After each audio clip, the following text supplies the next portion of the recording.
नमस्कार मित्रों, मैं डॉक्टर क्रांति चंदन जयकर, पूर्व एवं प्रथम विभागाध्यक्ष, चर्म यौन एवं कुष्ठ रोग विभाग, इंदिरा गांधी आयुर्विज्ञान संस्थान, शेखपुरा, पटना, बिहार, भारत। मैं अलग अलग मुद्दों पर आपसे अलग अलग विषयों के बारे में, अलग अलग बीमारियों के बारे में बात करते रहता हूँ। अभी जिस चीज़ के लिए वीडियो बना रहा हूँ वो एक बहुत महत्वपूर्ण बीमारी के बारे में है, जिसको हम लोग कुष्ठ रोग कहते हैं, लेप्रोसी करते हैं। अभी 30 जनवरी बीता, जिस दिन महात्मा गांधी जी का पुण्यतिथि था। 30 जनवरी को पूरी दुनिया विश्व लेप्रोसी दिवस के रूप में मनाता। ये केवल भारत में नहीं, ये पूरी दुनिया में मनाया जाने वाला ये चीज़ है, जिसको पूरी दुनिया इसको मनाती है विश्व लेप्रोसी के दिवस के रूप में। वैसे तो 30 जनवरी को उनका पुण्यतिथि है, उनकी उस दिन हत्या हो गई थी। तो लेकिन वैसे पूरी दुनिया में लास्ट संडे ऑफ एवरी जनवरी मंथ ये मनाया जाता है विश्व लेप्रोसी डे के रूप में, वर्ल्ड लेप्रोसी डे। क्यों मनाया जाता है उनकी याद में? 1954 ईस्वी से मनाया जाने लगा ये। और फैलेरियो करके एक फ्रेंच ह्यूमैनिटेरियन बहुत बड़े मानवतावादी विचारक थे, तो उन्होंने ये इसका शुरुआत किया और 1954 से हर साल ये मनाया जाने लगा।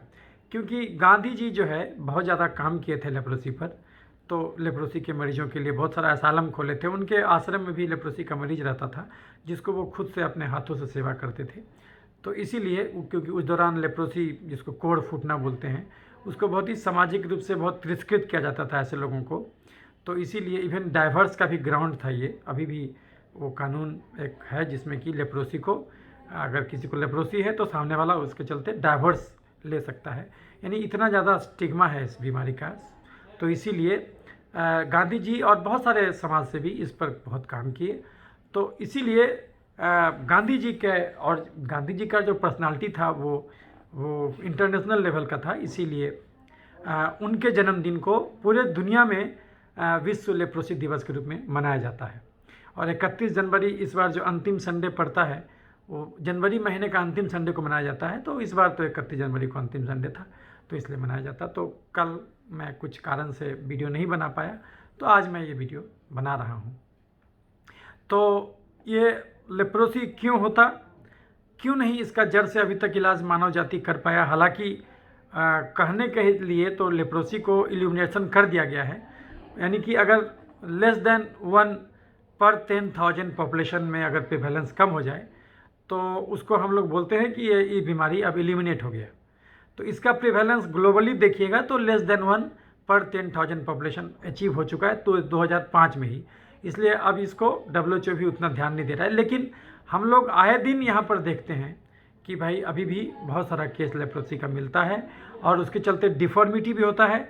वो सारा चीज़ हम आज चर्चा करेंगे। लेकिन आज भी केस ख़त्म नहीं हुआ है। न्यू केसेस ऑफ लेप्रोसी हम लोग का अनुभव है कि हम लोग बहुत ज़्यादा देखते हैं। और तो इसीलिए क्यों आखिर ख़त्म नहीं हो रहा है, कहाँ पर गड़बड़ी हो रहा है, तो उसके बारे में आज हम चर्चा करेंगे, जो कि सामान्यतः आपको किसी वीडियो में मिलेगा नहीं। तो वो हम, लेकिन उससे पहले जो हम चर्चा करें, उससे पहले हम आपको बता दें कि लेप्रोसी है क्या। तो leprosy is a chronic granulomatous disease caused by Mycobacterium leprae, infectious in some cases, primarily involving nerve and secondarily skin and other tissue। इसका हिंदी क्या हुआ कि लेप्रोसी एक पुरानी चलने वाली बीमारी है, क्रोनिक बीमारी है, और इसमें ग्रैनुलोमा बनता है, यानी एक जगह सूजन ट्यूमर जैसा रूप लेता है। और ये बेसिकली सब केस में संक्रामक नहीं होता, किसी केस में संक्रामक होता है, किसी केस में नहीं होता। Infectious in some cases, not all cases. And और क्या है कि बेसिकली ये नस का बीमारी है। और नस 3 प्रकार का होता है, नर्व जिसको बोलते हैं। एक बोलते हैं सेंसरी नर्व, जो दिमाग में सूचना ले जाता है, और एक बोलते हैं मोटर नर्व, जैसे हम सोचे कि उंगली मुड़ गया, तो ये उल्टा मोटर नर्व का कमाल है। नहीं, दिमाग से जो नर्व यहाँ जा रहा है उसको मोटर नर्व बोलते हैं। और एक होता है ऑटोनोमिक नर्व, यानी कि जिससे पसीना निकलता है। तो ये लेप्रोसी में ये तीनों नर्व खराब हो सकता है। तो sensory, motor as well as autonomic, ये तीनों को खराब करता है। तो बेसिकली ये नर्व का बीमारी है। लेकिन इसकी डिग्री जो मेडिकल काउंसिल ऑफ इंडिया देती है, वो देती है आपको डर्मेटोलॉजिस्ट को, यानी चमड़े के डॉक्टर को ही इसका डिग्री दिया जाता है। भले ही ये बीमारी में नस का झिनझिनी होता हो, सुनापन होता हो, लेकिन इसका जो डिग्री दिया जाता है ये किसी न्यूरोलॉजिस्ट को नहीं दिया जाता, इस बीमारी का डिग्री दिया जाता है चमड़े के डॉक्टर को। खैर इलाज तो कोई भी कर सकता, ज्ञान की ठेकेदारी उचित नहीं है, लेकिन मूलतः जो ये बीमारी है वो डर्मेटोलॉजिस्ट के दायरे में आता है। हालांकि हर केस में चमड़े का दाग मिल जाए जरूरी नहीं होता, बहुत सारा बीमारी होता है जो प्योर न्यूरल होता है, इसीलिए बोला गया प्राइमरली ये नर्व का बीमारी है, लेकिन ये सेंट्रल नर्वस सिस्टम को इन्वॉल्व नहीं करता है, क्योंकि वहाँ टेम्परेचर ज़्यादा रहता है और ये बैक्टीरिया जो है उतना टेम्परेचर को सहन नहीं कर पाता, ये 30 डिग्री से सेंटीग्रेड से कम टेम्परेचर पर सहन करता है, इसलिए पेरिफेरल नर्वस सिस्टम को इन्वॉल्व करता है, बट सेंट्रल नर्वस सिस्टम को इन्वॉल्व नहीं करता है ये तो। और प्राइमरली इन्वॉल्विंग नर्व और सेकेंडरली नर्व के अलावा अलग स्किन और बाकी सब ऑर्गन्स का इन्वॉल्वमेंट होता है, बट बेसिकली ये नस का बीमारी है। तो ये बात हो गया, इसका डिफिनीशन हो गया। तो कॉज्ड बाई माइकोबैक्टीरियम लेप्री। ये माइकोबैक्टीरियम लेप्री क्या है भाई? तो ये बेसिकली एक प्रकार का बैक्टीरिया है, जीवाणु है। वो कैसा दिखता है हम अभी बताएंगे, और सब कुछ आपको पहले फ़ोटो दिखलाएंगे ताकि उससे वाकिफ़ हो जाइए। और मरीज़ इसमें क्या कहेगा? मरीज़ बोलेगा कि सर हमको झिनझिनी हो रहा है, सुनापन का दाग है, पैच है। कभी कभी लेप्रोसी को हम लोग कन्फ्यूज करते हैं सफ़ेद दाग से। तो विटिलिगो अलग चीज़ है और लेप्रोसी अलग चीज़ है। लेप्रोसी में सुनापन मिलेगा, यानी अगर उसको छुइएगा तो वहाँ पर पता नहीं चलेगा, सुन रहेगा, लेकिन विटिलिगो में कोई सुनापन नहीं मिलता, खाली वो दाग आपको उजला रंग का दाग दिखता है। लेकिन विटिलिगो में आपको खाली दाग दिखेगा, उसमें कोई सुनापन वगैरह या चमड़े के आर्किटेक्चर में कोई परिवर्तन नहीं होगा। आप आंख बंद करके नहीं बता सकते कि कहाँ पर विटिलिगो है कि नहीं है, लेकिन लेप्रोसी में आप आंख बंद करके फील कर सकते कि वहाँ पर या तो उभार है, प्लाक मिलेगा, या तो गड्ढा है, या मतलब कुछ असामान्य जो है कि उसका बनावट जो है ना, आर्किटेक्चर चेंज हो जाएगा। तो ये हो गया विटिलिगो। लेकिन हम लोग कभी कभी सफ़ेद दाग यानी विटिलिगो को ही लेप्रोसी समझ लेते हैं, और कभी कभी सिहुली जो होता है उसमें भी उजला दाग हो जाता है, उसको भी हम लोग कन्फ्यूज कर जाते हैं। तो लेप्रोसी में हमेशा हाइपोपिगमेंटेड पैच होगा ये, लेकिन विटिलिगो में डीपिगमेंटेड पैच होगा, मतलब पूरा का पूरा रंग गायब हो जाएगा विटिलिगो में। विटिलिगो बेसिकली ऑटोइम्यून डिसऑर्डर है, लेकिन ये बीमारी भी एलर्जी के चलते ही होता है, वो भी समझाएंगे। लेकिन ये बेसिकली इसमें बैक्टीरिया का रोल है, और इसको हम लोग हैंसन डिजीज़ के नाम से भी जानते हैं, क्योंकि नॉर्वे के एक फिजिशियन थे, वो GHA हैंसन करके थे, गरहार्ड आर्मर ऐसे करके नाम है उनका, और इन्होंने सबसे पहले उस बैक्टीरिया को खोजा था। तो इसीलिए जो है कि बैक्टीरिया को देखा था माइक्रोस्कोप से, इसीलिए इनका नाम पर ही ये बीमारी का नाम पड़ गया। तो अब ये बैक्टीरिया कैसे दिखता है और ये बीमारी में क्या क्या पिक्चर आएगा? एक तो हुआ कि सुनापन बताएगा, और कहीं पर दाग हो जाएगा, पैच हो जाएगा, नस मोटा हो जाएगा, नर्व जो होता है वो मोटा हो जाएगा, वहाँ पर झनझनाहट होगा, चोट लगने पर झनकेगा, आगे चल के उंगली टेढ़ा होने लगेगा, क्योंकि सुन्न होगा तो पता चलेगा नहीं, आग से जल जाएगा, कट जाएगा, अपने आप बताएगा कि फोका हो गया। और लेप्रोसी के मरीजों में जो होता है उसमें चूहा वूहा भी काट लेता है, पता चलता नहीं। तो वो जो है, हालांकि आजकल जो है ये पूरे ग्लोबली आप देखिएगा तो ग्लोबली जो है अभी पूरे संसार में 2 लाख 3 लाख मरीज लगभग है एक साल में, तो बहुत कम है ये आंकड़ा। जो 7.5 अरब पॉपुलेशन में 2 लाख 3 लाख को अगर कोई बीमारी है तो उसको बहुत बड़ा बीमारी नहीं कहा जाएगा। आज के दिन में तो बहुत ज़्यादा कम गया, लेकिन टोटल 14 कंट्रीज़ में ये बहुत इम्पोर्टेंट बीमारी था, और आज भी बहुत सारे देशों में कॉमन है, जैसे कि इंडिया हुआ, चाइना हुआ, बांग्लादेश हुआ, ये सब कंट्रीज़ में, फिलीपींस हुआ, ये सब में कॉमन है, अभी भी ये मिलता है, ब्राज़ील हुआ, तो ये सब में अभी भी मिल रहा है केस।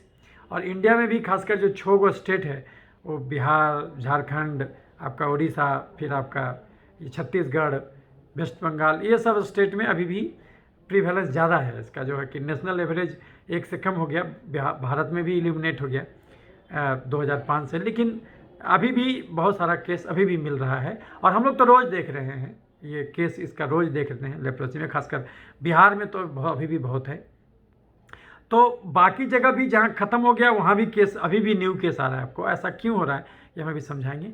तो पहले हम आपको दिखला देते हैं कुछ पिक्चर, ताकि आपको कुछ आइडिया लग जाए कि कैसा होता है। पहले आप उस बैक्टीरिया का पिक्चर देखिए, और ये देखिए ये लेप्रोसी का पिक्चर है, ये आप देख रहे हैं, ये जो है कि फुल ब्लॉन लेप्रोसी, लियोनिन फेस हो जाएगा, शेर के जैसा इसमें फेस हो जाता है।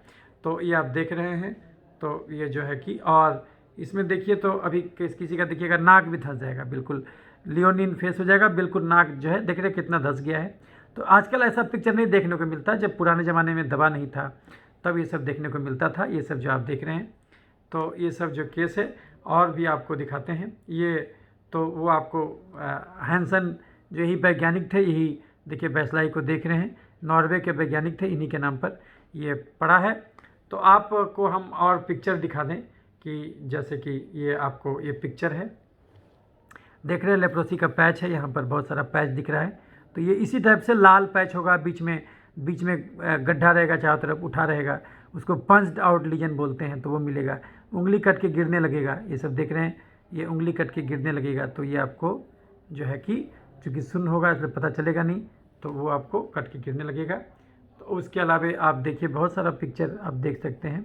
ये देखिए सुन्न भरी का मरीज आपको दिखाए फोटो, और यहाँ पर क्या है कि आपको सुन्न हो जाएगा, पता चलेगा नहीं, तो आपको स्किन में पैच भी दिखेगा कभी कभी, तो है ना, वो पैच आपको आगे दूसरे फ़ोटो में दिखेगा।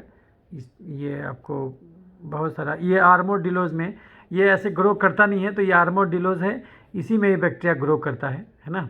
तो ये आर्मोडिलोज में ही आर्मोडिलोज है, इसी के फुट के पैड में, यानी पैर का जो पैड है इसी में बैक्टीरिया को ग्रो कराया जाता है, क्योंकि अलग से इसका कोई आर्टिफिशियल कल्चर मीडिया में ग्रो नहीं करता है। तो आपको ये इसी से कंफ्यूज करते हैं, ये विटिलिगो है, ये अलग चीज़ है, इससे कंफ्यूज नहीं करना है। ये लेप्रोसी है, इसमें देखिए नाक धंस गया, और ये हैंसन जी का फोटोग्राफ है, ये आप देख रहे हैं, ये विटिलिगो है, सफ़ेद दाग है, इसमें कोई सुनापन वगैरह नहीं होगा, विटिलिगो है और ये लेप्रोसी है। तो लेप्रोसी विटिलिगो में जो है कि पहले देखिए विटिलिगो का ऐसे सफ़ेद लेप्रोसी का मरीज़ था, तो पहले बहुत लोग इसे ये करते थे। तो अभी जो है कि देखिए ये, तो आपको और पिक्चर हम दिखाते हैं, लेप्रोसी का और पिक्चर देखिएगा। तो आपको इस प्रकार से बाद में इसमें गुल्ठी भी होने लगता है, ईयरनेल बोलते हैं, इर्दमा नोडोसम लेप्रोसम, उसमें लाल लाल दाना निकलने लगेगा, मरीज़ को गुल्ठी के साथ भयंकर बुखार आएगा, देखिए दाना, तो इस प्रकार से दिखेगा। इसको लेप्रोसी का रिएक्शन बोलते हैं। तो लेप्रोसी का रिएक्शन भी किसी किसी मरीज़ में होगा। तो आप ये देख रहे हैं, इस प्रकार से पैच होगा, और यहाँ पर सुन्न होगा, सुनापन नहीं भी हो सकता, सुनापन हो भी सकता, लेप्रा रिएक्शन में जाएगा मरीज़, तो ऐसा करके दिखेगा। तो आपको ये सब दिख रहा है, और इसी ढंग से पैच दिखेगा। तो ये देखिए इस प्रकार से कॉपरी कलर का इसमें लेप्रा रिएक्शन के साथ पैच है, तो ये आपको लेप्रोसी दिख रहा है। और जब इसका ये सब देख रहे हैं, लेप्रोसी का लीजन है, इसमें कोई खुजली उजली नहीं होगा, सुन्न होगा। और ये देखिए एक प्रकार का लेप्रोसी होता है जिसको हम लोग बोलते हैं मैक्सिकन लेप्रोसी, तो ये हिस्टोइड लेप्रोसी बोलते हैं। इसमें इस प्रकार का चमकीला कलर का दाना निकलेगा शरीर में, और कहीं पर सुनापन हो भी सकता है, नहीं भी हो सकता। ये सब पिक्चर देख रहे हैं, ये सब उसी का पिक्चर है ना। बहुत सारा इसमें सुनापन हो भी सकता, नहीं भी हो सकता। उसके अलावा जो है कि न्यूरल लेप्रोसी भी एक चीज़ है ना, जिसमें कि नस जो है मोटा मिलेगा आपको, तो वो आपको नस मोटा मिलेगा, तो वो अगर आप देखिएगा तो वो ऐसा करके उसका पिक्चर दिखेगा, न्यूरल लेप्रोसी। तो ये देखिए यहाँ पर ये सुनापन का पैच है, यहाँ पर आप देख रहे हैं, यहाँ पर ये जो पैच देख रहे हैं आपको उजला कलर का पैच मिल रहा है, तो ये इसी प्रकार का पैच मिलेगा। और यहाँ पर नर्व भी बढ़ा हुआ मिलेगा।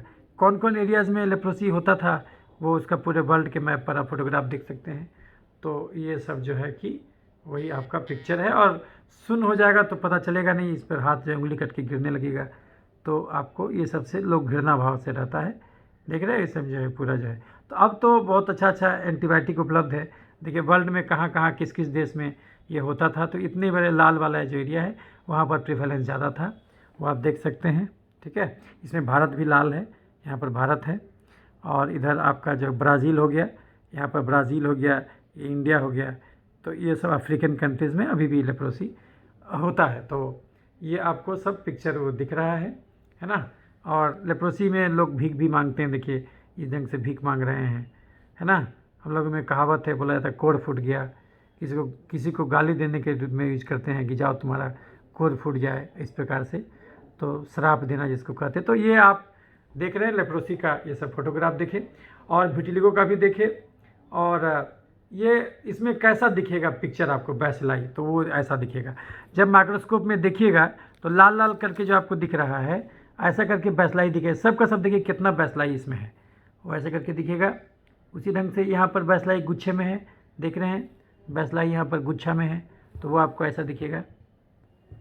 देख रहे हैं यहाँ पर बैसलाई आपको दिख रहा है, तो गुच्छा में दिखेगा। फिर ये देखिए यहाँ पर भी बहुत सारा बैसलाई दिख रहा है आपको, तो ये रॉड से फिर बैसलाई देखिए ऐसा करके, और हाई जूम में आप देखिए इसको, ये लेप्रोसी का बैसलाई है, ये जो आपको दिख रहा है, ये इलेक्ट्रॉन माइक्रोस्कोप का फोटोग्राफ है, ऐसा करके कीड़ा दिखेगा बेसलाई का, तो ये आपको नस को ख़राब करेगा। तो ये आप देख लिए।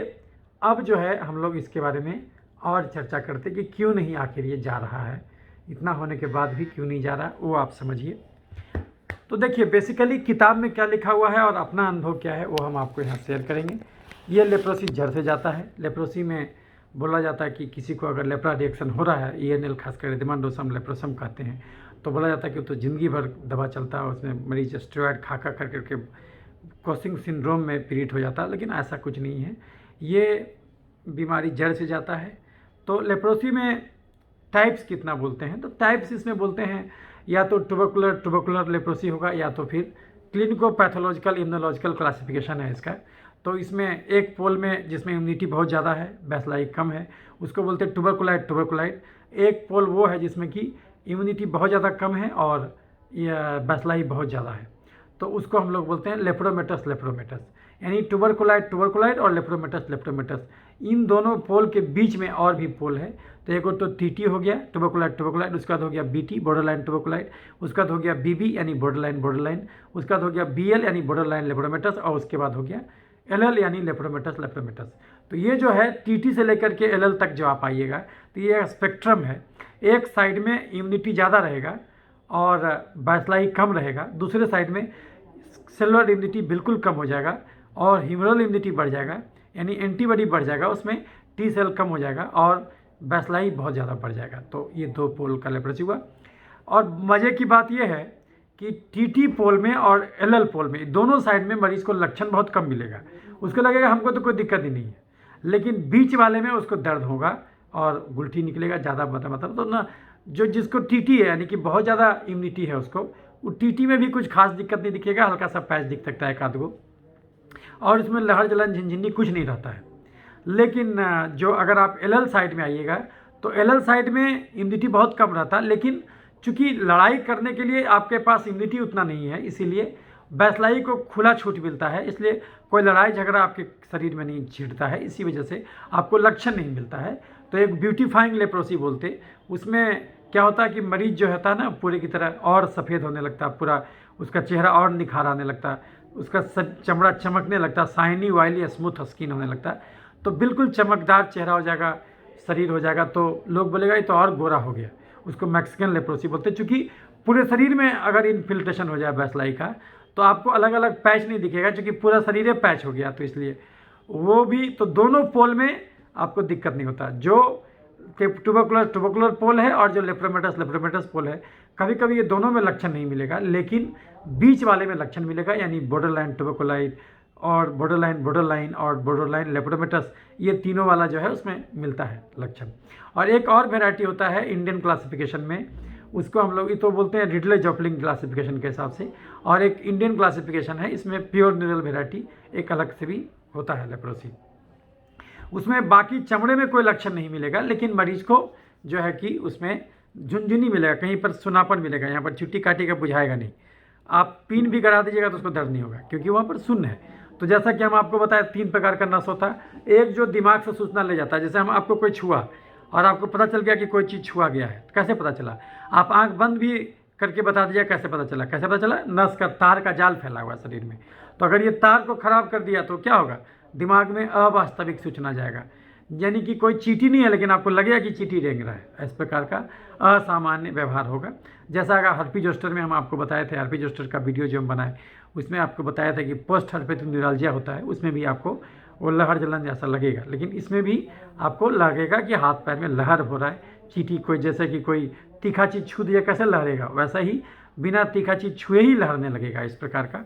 और कभी कभी दर्द बेतहासा बढ़ जाएगा तो मोटर वीकनेस भी आने लगेगा, उंगली टेढ़ा होने लगेगा, इस प्रकार का क्लॉ हैंड बोलते हैं उसको, वो होने लगेगा। यहाँ पर आता है अल्नर नर्व, तो ये मोटा हो जाएगा, यहाँ पर चोट लगेगा तो झनक मारेगा भयंकर। उसके अलावा यहाँ पर ग्रेटर ऑरिकुलर नर्व रहता है, ये मोटा हो जाएगा, यहाँ पर दर्द चोट लगेगा, दर्द करेगा। और भी नर्व होता है, यहाँ पर मीडियन नर्व होता है, यहाँ पर मीडियन नर्व होता है, यहाँ पर सुपरफिशियल रेडियल नर्व होता है, ये सब बढ़ जाता है। पैर में नीचे पॉपुलेटेड नर्व होता है, सुरल नर्व होता है, सैफनस नर्व होता है, ये सब आपका ये हो जाएगा। तो चलने पर दर्द होगा बहुत, कभी कभी सूजन हो जाता है इसमें, कभी कभी गुल्टी के साथ बुखार आता है मरीज को, कभी कभी मरीज बोलेगा कि हमको और कुछ नहीं, भाव गिर गया है, भाव सब गायब हो जाएगा, मेड्रोसिस बोलते हैं उसको, ये सीलिया गायब हो जाएगा, तो ये भाव और सीलिया गायब हो जाएगा। लियोनिन फेसाई जो फोटो दिखाया उस प्रकार से हो जाएगा। और ये सब जो है कि ये नाक धंसने लगेगा, नेजल सेप्टम को इन्वॉल्व करता है। लेप्रोसी एक बहुत ही अजीब प्रकार का बीमारी है। आप ऐसा सोचिए कि जो आदमी का आँख खराब हो जाता है वो क्या करता है, वो छू के काम करता है ना, कहीं से छू करके अपना। लेकिन लेप्रोसी के साथ सबसे बड़ा विडंबना है कि लेप्रोसी का मरीज का आँख भी खराब होता है और ये भी खराब हो जाएगा। Globe and stroke pattern of anaesthesia मिलेगा। इसका अर्थ क्या होता है, ग्लोब्स जैसे कि ऊपर में आप पैतावा पहनते हैं, मौजा पहनते हैं, तो जितना दूर पैतावा है, मौजा है, उतना ही दूर का एरिया सुन रहेगा, बाकी जगह सुनापन नहीं मिलेगा। तो ग्लोब मतलब मिल भी सकता है, लेकिन अगर कम इन्वॉल्वमेंट है तो लगेगा कि बाकी जगह हमको सुनापन नहीं है। ग्लोब एंड स्ट्रोक पैटर्न क्यों ऐसा होता है, इसलिए क्योंकि ये लेप्रोसी का जो बैक्टीरिया है वो हाई टेम्परेचर पर ग्रो नहीं कर पाता। तो बाकी जगह चूँकि टेम्परेचर ज़्यादा रहता है, 30 डिग्री सेंटीग्रेड से ज़्यादा टेम्परेचर रहता है, इसीलिए ये पेरीफेरल एरियाज़ यानी कूलर एरियाज़ को प्रेफर करता है। तो यहाँ पर टेम्परेचर कम रहता है तो यहाँ पर लेप्रोसी का कीड़ा तुरंत आ जाएगा और आकर के वहाँ इन्फेक्शन करा देगा। तो आपका नस खराब कर दिया तो अब सुनापन हो गया।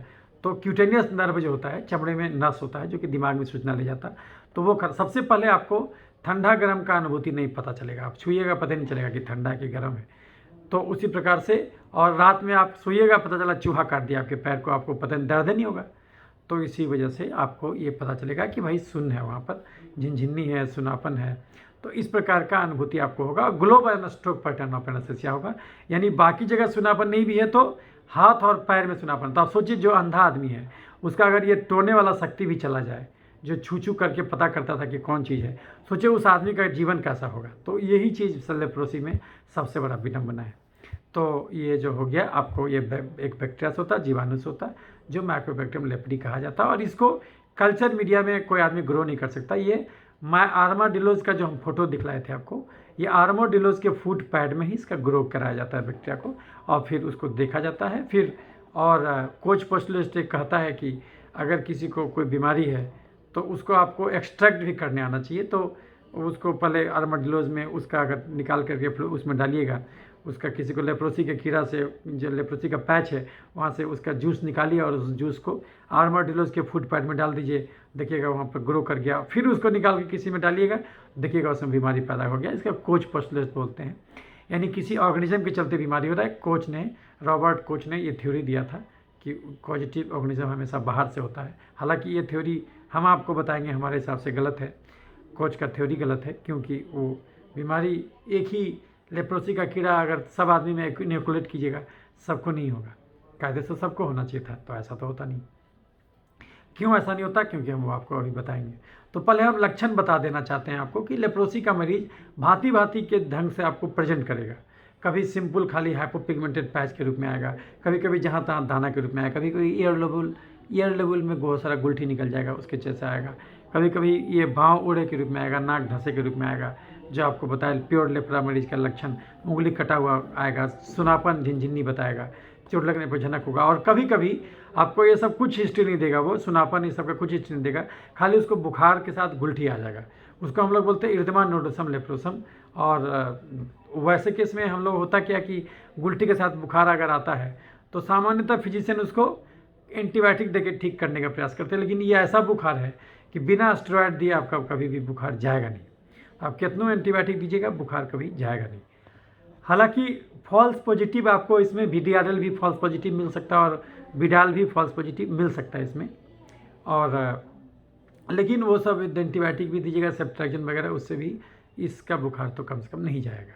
तो इसमें ये लक्षण हो गया। और क्या होता है, तो आपको बताया कि TT और LL के बीच में ये सब स्पेक्ट्रम है।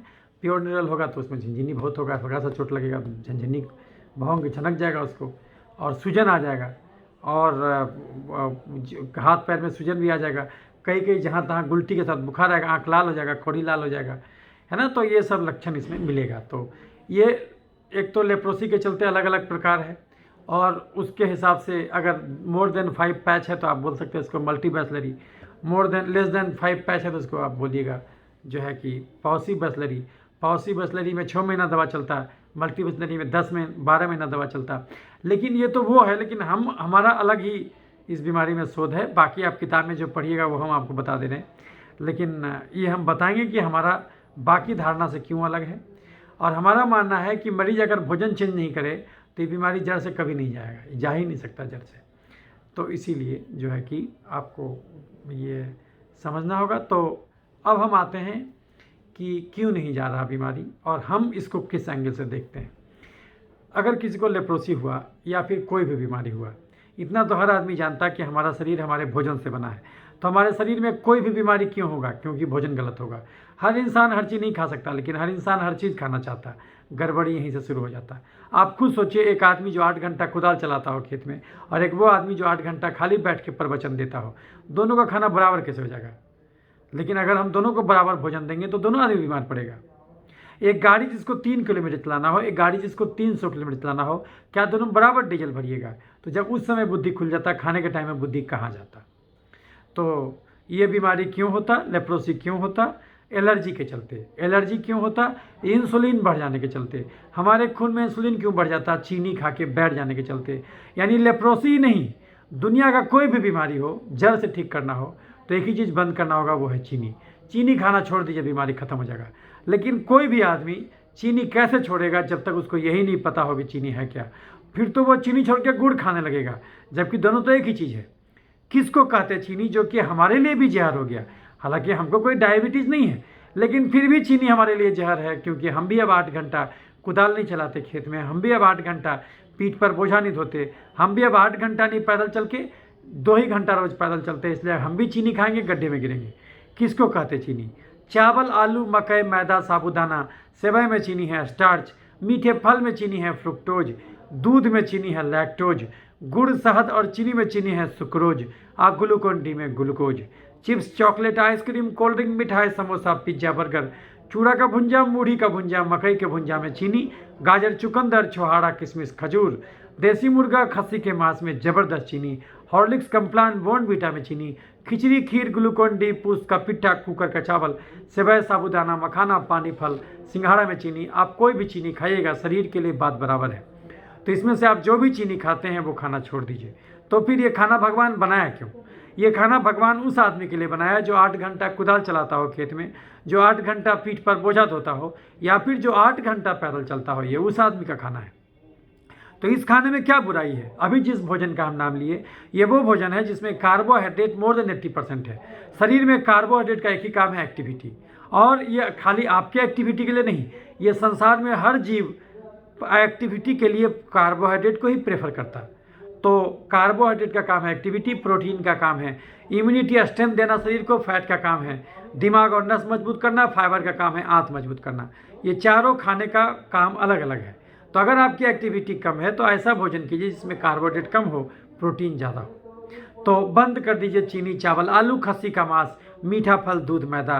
बंद कर दीजिए chips, chocolate, ice cream, cold drink, मिठाई, समोसा, पिज्जा, बर्गर, चूड़ा का भुंजा, मूढ़ी का भुंजा, मकई का भुंजा, गाजर, चुकंदर, छोहाड़ा, किशमिश, खजूर, देसी मुर्गा, खस्सी का मांस, बड़ा मछली, हॉर्लिक्स, कम्प्लान, बॉर्नवीटा, खिचड़ी, खीर, ग्लूकोन डी, पूस का पिट्ठा, कुकर का चावल, सेवई, साबूदाना, मखाना, पानी फल, सिंघाड़ा।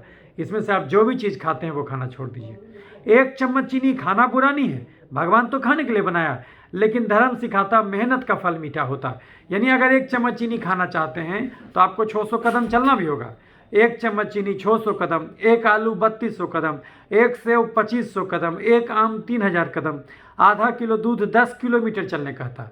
तो अगर आप खाए हैं तो आपको उतना चलना भी होगा। अगर आप खाए और उतना चल दिए तो उससे बीमारी कभी नहीं होगा, लेकिन अगर आप खाए और नहीं चले या फिर कम चले तो पक्का बीमारी होगा, क्योंकि फिजिक्स का फॉर्मूला है energy can not be destroyed, energy can be modified. ऊर्जा का रूप बदलता, ऊर्जा को ख़त्म नहीं कर सकते। कैलोरी को जलाना बड़ा मुश्किल काम है। अगर हम 1 घंटा लगातार भाषण दें या फिर हम 1 किलोमीटर पैदल चलें, हमारे शरीर का केवल 50 कैलोरी ही खर्च होगा, लेकिन इतना छोटा मात्र एक चिनिया केला 60 कैलोरी देगा। लेना बड़ा आसान है, खर्चा करना भारी मुसीबत। घुसाइएगा तो निकालेगा कौन? 1 चम्मच चीनी 600 कदम, 1 आलू 3200 कदम, 1 सेव 2500 कदम, 1 आम 3000 कदम, आधा किलो दूध 10 किलोमीटर चलने का था। सपोज कीजिए आप रोज़ 10 गो रोटी खाए हैं एक दिन में, 4 गो आलू खाए हैं, मीठा फल खाए हैं, दूध खाए हैं, मैदा खाए हैं, तो अगर आपका खर्चा था 2000 कैलोरी। अरे बाप रे बाप, आप रोज़ खाते थे 4000 कैलोरी। एक दिन ज़्यादा खाइएगा तो उससे बीमारी थोड़ी होगा। आप रोज़ का रोज़ एक्सेस कैलोरी खा रहे हैं, जितना खर्चा उससे ज़्यादा, तो अल्टीमेटली क्या होगा, शरीर एक्स्ट्रा कैलोरी को या तो चर्बी बना के मोटापा का बीमारी पैदा करेगा, या तो उसको तेजाब बनाएगा तो एलर्जी का अलग अलग बीमारी पैदा करेगा, और नहीं तो उस चीनी को खून से निकाल के शरीर में जहाँ तहाँ छिड़केगा तो उससे इन्फेक्शन पनपेगा। अगर हम रोज़ 5 गो आलू और 10 गो रोटी खाएं और रोज़ आधा किलो दूध पिएं तो ये सब के बदले तो हमको 50 किलोमीटर चलना चाहिए, लेकिन हम चलें केवल 10 किलोमीटर, तो ये सब खाना हमारे लिए जहर हो जाएगा।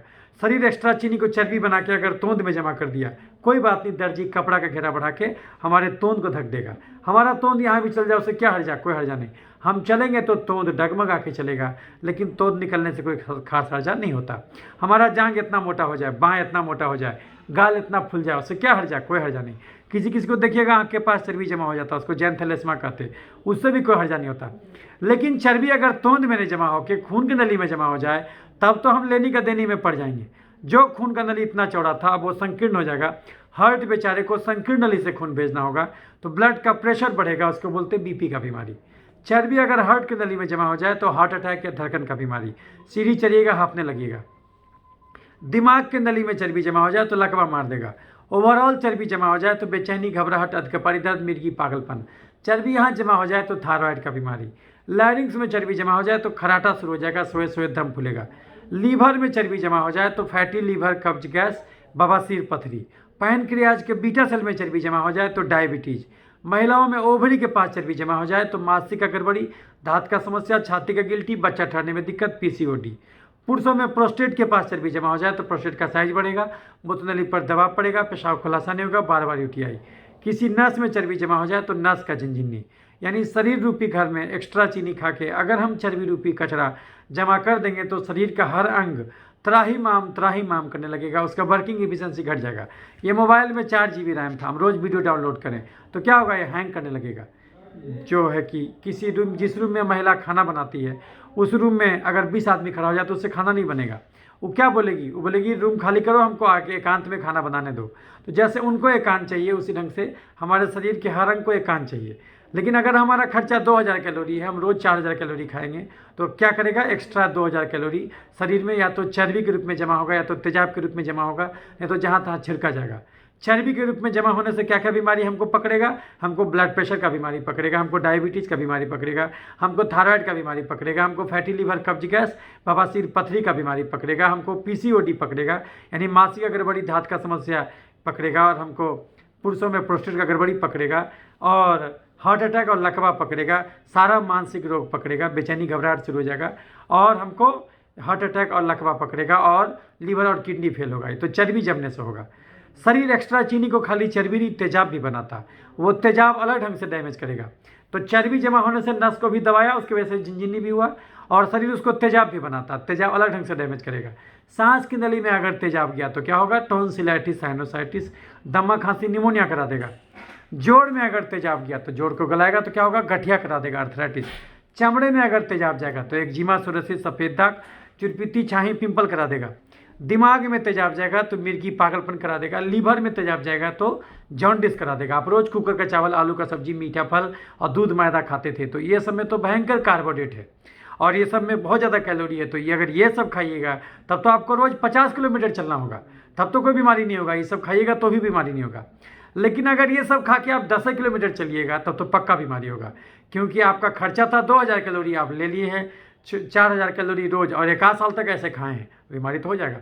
अच्छा, कोई आदमी बोलेगा कि सर अगर हम बिल्कुल मेहनत नहीं करें तो क्या हमारा कैलोरी का खर्चा नहीं है? बिल्कुल खर्चा है। अगर कोई आदमी बिल्कुल मेहनत नहीं करे, खाली एक जगह बैठा रहे, तो भी उसको कम से कम जो है 1500 कैलोरी तो चाहिए, क्योंकि हृदय 1 लाख बार रोज़ धड़कता है और आपका दिमाग काम करता जब आप सोचते हैं, और जो है कि आपका आयोनिक एक्सचेंज में हर सेल रोज़ टूटते रहता, बनते रहता, बोन मैरो में आरबीसी बनते रहता, तो इस समय तो कैलोरी खर्च हो रहा है। तो इसीलिए आपको 1500 कैलोरी तो वैसे भी चाहिए, चाहे बिल्कुल मेहनत ना करें। और उसके अलावे 1500 कैलोरी वैसे खर्चा हो गया। उसके अलावे जो है कि अगर कोई महिला घर का सब काम भी करती है, बर्तन धोना, झाड़ू पोछा करना और जो है बच्चे का खाना तैयार करना, तो दिन भर में कितना कैलोरी खर्च करेगी वो? अगर वो कितनों घर का मेहनत वाला काम भी करती है तो भी उसको 200 कैलोरी ज़्यादा खर्च नहीं होगा एक दिन में। और अगर कोई महिला 1 घंटा टहलती भी है तेज़ कदमों के साथ तो 300 कैलोरी और जोड़ लीजिए, तो 300 प्लस 200 प्लस जो है 1500, कितना खर्च हुआ? 2000। लेकिन अगर किसी को कुष्ठ रोग पकड़ा, जोड़ के देखिएगा तो एक दिन में खा रहा था 4000 कैलोरी। आखिर ये कहाँ जाएगा। तो शरीर एक्स्ट्रा चीनी को चर्बी भी बना के बीमारी पैदा किया, बीपी का, थायराइड का, हार्ट अटैक का, लकवा का, मानसिक रोग का, और नस में झिनझिनी का, और फैटी लीवर, कब्ज गैस, बवासीर, पथरी का, ये सब बीमारी पैदा किया। उसको तेजाब भी बनाया। सांस की नली में तेजाब गया तो टॉन्सिलाइटिस, साइनोसाइटिस, दमा, खांसी, निमोनिया। जोड़ में तेजाब गया तो गठिया अर्थराइटिस। चमड़े में तेजाब गया तो एक्जिमा, सोरोसिस, सफ़ेद दाग, जुड़पीती, छाही, पिंपल करा देगा। और दिमाग में तेजाब गया मिर्गी, पागलपन। लीवर में तेजाब गया तो जॉन्डिस, और अगर एक जगह तेजाब जमा हो गया तो कैंसर। और नस के चारों तरफ अगर तेजाब जाएगा तो नस का झिनझिनी करा देगा। उसको हम लोग क्या बोलते हैं, न्यूराइटिस। न्यूराइटिस हो जाता है, इसमें नर्व का एब्सेस बन जाता है, क्योंकि वो तेजाब जो है नस को भी दबाता है। यहाँ पर रहता है अल्लर नर्व। ऐसे कीजिएगा तो भयंकर दर्द होगा, नस में सूजन आ जाएगा। डॉक्टर बोलेगा आपको नर्व एब्सेस हो गया है। तो तेजाब के चलते होता है। और तेजाब कैसे बनता है, एक्स्ट्रा कार्बोहाइड्रेट और एक्स्ट्रा कैलोरी खाने से बनता है। तो और कुछ चीनी को शरीर चर्बी बना के शरीर को डैमेज करेगा, कुछ को तेजाब बना के डैमेज करेगा। और अगर आप एक दिन में 10 रोटी खाए हैं, आलू का सब्जी खाएं, मीठा फल खाएं, दूध खाएं, तो इस समय तो भयंकर कार्बोहाइड्रेट वाला खाना हो गया। तो इसके बदले तो आपको 50 किलोमीटर चलना चाहिए था, आप नहीं चले। तो कुछ चीनी को शरीर खून से निकाल के जहाँ तहाँ छिड़केगा। उन्हीं जहाँ तहाँ वाले जगहों में एक जगह है पसीना। तो यदि आपके पसीने में रोज के रोज चीनी छिड़का जाएगा तो ऐसा दिन आए पकड़ेगा जो ठीक ही नहीं होगा, ऐसा बल तोड़ पकड़ेगा जो ठीक ही नहीं होगा। अगर आपके नस में रोज के रोज चीनी छिड़का जाए तो ऐसा कुष्ठ रोग पकड़ेगा जो ठीक ही नहीं होगा, ऐसा कुष्ठ रोग का बैक्टीरिया पकड़ेगा जो ठीक ही नहीं होगा। यदि आपके लार में रोज के रोज चीनी छिड़का जाए तो ऐसा कोरोना पकड़ेगा जो ठीक ही नहीं होगा, ऐसा बल तोड़ पकड़ेगा जो ठीक ही नहीं होगा। चीनिया गिरेबा तो चिटिया लागबे करी, यानी बीमारी गंदगी से नहीं, बीमारी जरूरत ज़्यादा खाया गया चीनी से होता। सरकार उल्लू बना रहा स्वच्छता अभियान में, अरबों रुपया खर्च कर रहा। कंगाल के घर में चोरी कभी नहीं होता। इसका एक ही अर्थ है कि बैक्टीरिया, फंगस, वायरस रूपी चोर शरीर रूपी घर में तभी अटैक करेगा जब चीनी रूपी धन जरूरत ज़्यादा रहे। बिना चीनी के इंसान मर जाएगा, ये बात भी सही है। ये हम चीनी के बलबूते ही बोल रहे, लेकिन मनुष्य जाति का दुर्भाग्य कि अब इंसान इतना कम शारीरिक श्रम करने लगा कि अब उसको केवल उतना ही चीनी यानी कार्बोहाइड्रेट का जरूरत रह गया जितना कार्बोहाइड्रेट दाल रोटी में है। एक सामान्य मनुष्य आज की दुनिया में पूरे 24 घंटा में 3000 डेग भी पैदल नहीं चलता, तो आदमी के बदले चलता कौन?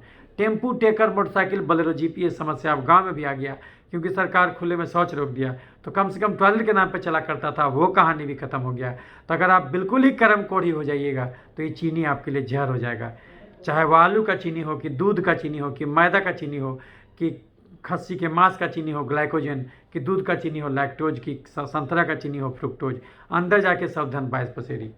तो बंद कर दीजिए चीनी, चावल, आलू, खस्सी का मांस। अगर सही में बीमारी गंदगी से होता तो उस कुत्ते को मर जाना चाहिए था जो कूड़ा खाता, कचरा खाता, आदमी का टॉयलेट खाता, नाली का पानी पीता। वो इसलिए नहीं मरता क्योंकि वो चलता है। किसी पालतू कुत्ते को नाली का पानी एक बार पिला दीजिए, बर्बाद हो जाएगा। तो बंद कर दीजिए चीनी, चावल, आलू, खस्सी का मांस, मीठा फल, दूध, मैदा। बंद कर दीजिए chips, chocolate, ice cream, cold drink, मिठाई, समोसा, पिज्जा, बर्गर, चूड़ा का भुंजा, मूढ़ी का भुंजा, मकई का भुंजा, गाजर, चुकंदर, छोहाड़ा, किशमिश, खजूर, देसी मुर्गा, खस्सी का मांस, बड़ा मछली, हॉर्लिक्स, कम्प्लान, बॉर्नवीटा, खिचड़ी, खीर, ग्लूकोन डी, पूस का पिट्ठा, कुकर का चावल, सेवई, साबूदाना, मखाना, पानी, फल, सिंघाड़ा। इसमें से आप जो भी हाई कार्बोहाइड्रेट डाइट लेते हैं ये खाना छोड़ दीजिए। तो फिर ये खाना भगवान बनाया क्यों? कोई बोलेगा अरे हमको डायबिटीज थोड़ी ये सब कहे बंद होगा।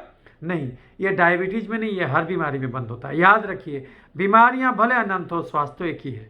याद रखिए, आपको कोई कहे देखो ना हम बीमार हो गए, आप खटाक से पूछिएगा उससे कि कौन सा बीमारी हुआ यार।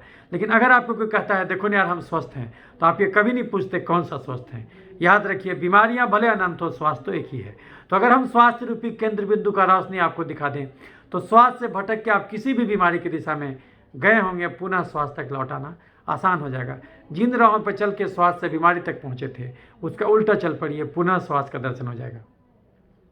तो याद रखिए, जब तक भोजन नहीं बदलिएगा दुनिया का कोई बीमारी जड़ से नहीं जाएगा। भोजन बदल दीजिएगा तो हर बीमारी जड़ से जाएगा।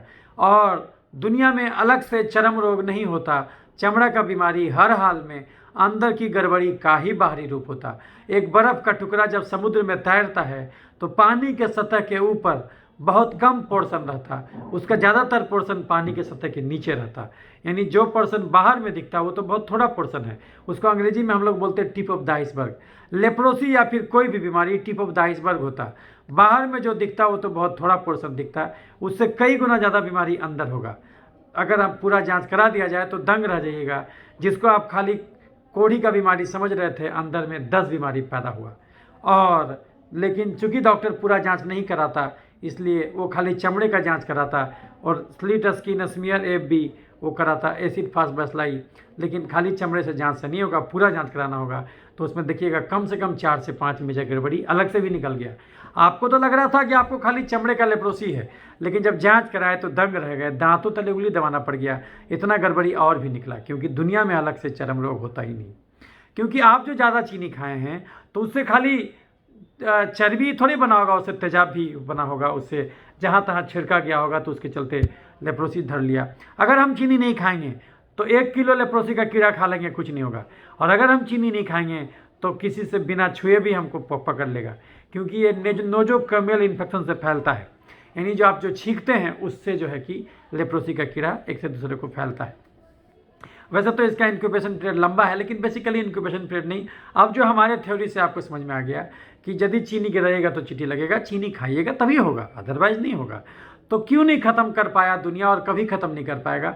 क्योंकि लोगों का भोग विलास बंद नहीं हुआ है। तो लोगों ने इसका क्या तरीका निकाला? उसका तरीका निकाला कि बाहर से ही सारा बैसलाई को ख़त्म कर दो। ये संभव नहीं है, ये आप नहीं ख़त्म कर सकते, वो तो होगा ही। तो भले ही आप उसको गिनना बंद कर दीजिए, लेकिन वो बीमारी बंद नहीं होगा, वो तो चलेगा। तो जब तक आप अपना भोजन नहीं बदलिएगा, जब तक रोज़ 2 घंटा टहलना नहीं शुरू कीजिएगा, तब तक बीमारी कभी नहीं जाएगा। तो फिर इंसान को खाना क्या चाहिए? इंसान को क्या खाना चाहिए? ऐसा भोजन जिसमें कार्बोहाइड्रेट कम हो, प्रोटीन ज़्यादा हो। तो वो भोजन क्या है? वो भोजन है दाल, रोटी, हरी सब्जी, सलाद, पनीर, राजमा, सोयाबीन, अंडा, कड़ी, मछली, चिकन, दही, घी और साग। चाय पीजिए बिना चीनी, बिना गुड़, बिना शहद डाले। सुबह शाम 2 कप चाय के अलावे अलग से दूध, हॉर्लिक्स, बॉर्नवीटा, कॉम्प्लान नहीं पीना, लेकिन उसी दूध को दही बना के खा सकते हैं 5 चम्मच रोज, उससे ज़्यादा नहीं। उसी दूध को पनीर बना के पालक पनीर, मटर पनीर की सब्जी के रूप में सप्ताह में 1 दिन खा सकते हैं, लेकिन कच्चा पनीर छेना नहीं खाना। उसी दूध को घी बना के पालक पराठा, मेथी पराठा, सत्तू पराठा के रूप में खा सकते हैं, लेकिन प्लेन पराठा नहीं खाना। चावल से दुनिया में बहुत कुछ बनता होगा, चावल से बनने वाला केवल एक चीज़ खाना, उसना चावल, माड़ निकाला हुआ तसला वाला चावल, सप्ताह में मैक्सिमम 3 दिन। 3 दिन से ज़्यादा उसना तसला का चावल भी नहीं खाना। और चावल से बनने वाला इडली, डोसा, बिरयानी, पुलाव, चूड़ा का भुंजिया, मूढ़ी का भुंजिया, खिचड़ी, खीर, कुकर का चावल, पूस का पिट्ठा, ये सब कभी भूल के भी नहीं खाना। क्योंकि ये सब चीज़ में माड़ यानी चाशनी तो अंदर ही रह जाता। जितना चीनी चाशनी में होता उतना ही चीनी माड़ में होता। चाशनी पीजिए कि माड़ पीजिए, बात बराबर है। तो चावल से बनने वाला एक ही चीज़ खाना, उसना चावल, माड़ निकाला हुआ तसला वाला चावल, सप्ताह में मैक्सिमम 3 दिन। आलू, अरुई, ओल, शकरकंद, चुकंदर, गाजर, केला, मुरई, शलजम, फेंटा हुआ सब्जी नहीं खाना। अगबे परोर, अगबे नेनुआ, अगबे करेला, अगबे भिंडी, अगबे हरा रंग का बैगन, हरा रंग का फूलगोभी जम के खाना। और अगर नॉन वेज पसंद हो तो देसी मुर्गा, खस्सी का मांस, बड़ा मछली नहीं खाना। छोटा मछली खा सकते सप्ताह में 1 दिन। चिकन खा सकते, पोल्ट्री फार्म का चिकन 400-500, 600 ग्राम का बॉयलर चूजा सप्ताह में 1 दिन। अंडा रोज 2 को खाना। कौन सा भुंजा खाना? गेहूं, चना, बादाम, लेकिन चावल, चूड़ा, मूढ़ी, फरी, मकई का भुंजा नहीं खाना। कौन सा फल खाना? खीरा, ककड़ी, टमाटर और कोई मीठा फल नहीं खाना। कौन सा? छोहाड़ा, किशमिश, खजूर और अंजीर नहीं खाना। लेकिन जो है कि काजू, अखरोट, कागजी बादाम रोज 5 को जरूर खाना। घड़ी देख के 2 घंटा रोज टहलना। चारों 5 दाल मिला देना। मूंग, मसूर, रहर, उड़द, चना, मूंग, मसूर, रहर, उड़द, चना, लेकिन इसमें मूंग लेना 50%, बाकी दाल 50%, मूंग अकेले 50%। और उसमें मूंग, मसूर, अरहर, उड़द, चना मिला देना। उसमें पालक का साग, दाल, पालक का साग, टमाटर मिला देना। कुकर या तसला में खौला देना, घोटनी से घोट देना, छौंक देना। 1 कटोरा गाढ़ा मिक्स दाल सवेरे, 1 कटोरा गाढ़ा मिक्स दाल दोपहर, 1 कटोरा गाढ़ा मिक्स दाल रात में पीना। हर हाल में पेट में पहले दाल घुसाना। अगर दाल से पेट भर जाए, रोटी सब्जी नहीं खाना। दाल के बाद जगह बचे तब रोटी सब्जी खाना। दाल की कीमत पर रोटी नहीं खाना। 24 घंटे में 3 रोटी ज़्यादा नहीं खाना, 1 सुबह, 1 दोपहर, 1 रात। 3 रोटी से पेट नहीं भरता हो। दाल अनलिमिटेड, अंकुरित चना, अंकुरित मूंग अनलिमिटेड, हरा सब्जी अनलिमिटेड, लेकिन 24 घंटे में 3 रोटी ज़्यादा नहीं खाना। 1 घंटा दिन में टहलना, 1 घंटा शाम में चलना, आधा घंटा धूप जरूर दिखाना। अगर ऐसा नहीं कीजिएगा तो ना केवल ये कोढ़ी फूटना यानी लेप्रोसी तंग करेगा, नहीं चेतिएगा तो आगे चल के बीपी होगा, चीनी होगा, थायराइड होगा, खून में तेल बढ़ेगा, खून में यूरिक एसिड बढ़ेगा, गठिया यानी जोड़ों में दर्द, घबराहट, बेचैनी, अनिद्रा, मिर्गी, पागलपन, मुंह में छाला, फैटी लीवर, कब्ज, गैस, बवासीर, पथरी, पेशाब का इन्फेक्शन, टॉन्सिलाइटिस, साइनोसाइटिस और दम्मा। महिलाओं में मासिक का गड़बड़ी, धात का समस्या, छाती का गिल्टी, बच्चा नहीं ठहरना, पीसीओडी। पुरुषों में प्रोस्टेट का गड़बड़ी, नपुंसकता, dengue, malaria, typhoid, chicken pox, hepatitis B, HIV, tuberculosis, leprosy, corona virus और अंत में हार्ट अटैक, लकवा और कैंसर भी धरे, लीवर और किडनी भी फेल हो जाए तो भी आश्चर्यचकित नहीं होना चाहिए कि काहे ऐसा हो गया। तो अंत में सारांश सुन लीजिए। हम क्या देखें, 1 लाख मरीज देखे, इसी किसी किताब में नहीं लिखा हुआ है। ये 1 लाख मरीज जब हम देखें तो उसके अनुभव से हम आपको बता रहे हैं कि काहे लेप्रोसी नहीं जा रहा है, क्योंकि हम भोजन नहीं बदलते। तो हम ये सीखे कि इस धरती पर कोई भी बीमारी 5 ही कारण से होता है। नंबर 1, ज़्यादा चीनी खाना, यानी ज़्यादा कार्बोहाइड्रेट और ज़्यादा कैलोरी युक्त भोजन करना। नंबर 2, कम प्रोटीन खाना, प्रोटीन बढ़ा दीजिए। प्रोटीन कहाँ से मिलेगा? दाल, राजमा, सोयाबीन, अंडा। यानी 1 कटोरा गाढ़ा मिक्स दाल सवेरे, 1 कटोरा गाढ़ा मिक्स दाल दोपहर, 1 कटोरा गाढ़ा मिक्स दाल रात में पीना। भोजन से पहले दाल पीना, दाल को रोटी के साथ मिला के नहीं खाना, दाल को अलग से पहले पीना। पहला भोजन होगा दाल, दूसरा भोजन होगा खीरा टमाटर। लेकिन सलाद में कभी भी गाजर, चुकंदर, मुरई, मूली और सलजम और प्याज नहीं डालना। सलाद मतलब 2 ही चीज़, खीरा टमाटर, उसमें नींबू गाड़ना, मिर्ची गाड़ना और जो है कि आपको धनिया पत्ता डाल देना, वो खाना, जम के सलाद खाना। 1 कटोरा गाढ़ा दाल पी लेना, उसके बाहर थाली सलाद खा लेना, उसी से आधा ज़्यादा पेट भर जाएगा। उसके बाद जगह नहीं बचे तो मत खाना रोटी सब्जी, ज़बरदस्ती खाने का कोई ज़रूरत नहीं। अगर पेट भर जाए तो छोड़ दीजिए। अगर उसके बाद लगे कि पेट में जगह है तो क्या कीजिए, तब 1 रोटी लीजिए सवेरे, 1 रोटी दोपहर, 1 रोटी रात। और लेकिन हरा सब्जी भर भर थाली, ऐसा सब्जी जिसमें आलू, अरुई, ओल, शकरकंद, चुकंदर, गाजर, केला, मुरई, सलजम नहीं मिलाया गया हो, अगबे हरा सब्जी होना चाहिए।